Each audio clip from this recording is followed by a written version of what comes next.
Mini ब्लॉगमध्ये तुमचं स्वागत आहे. सकाळची सुरुवात झालेली होती माझ्या आलूचं भरीत करून.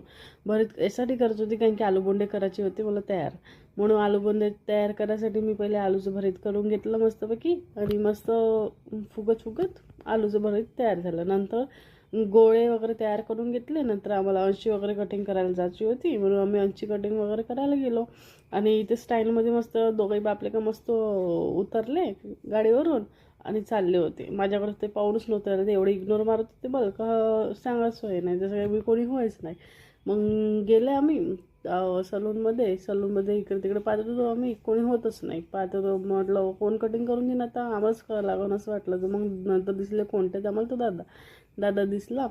मी म्हटलं स्वतःचं सलून असून सुद्धा कोणत्यात जाऊन बसायची गरजच नव्हती ना, म्हणून आम्ही मजाक करून राहिलो होतो त्या दादाची. बाबा कोणत्यात काऊन बसले तुम्ही ना. हा अंश त्याला पाहून भिवून राहिला होता. काहून भिवून राहिला होता कारण की तो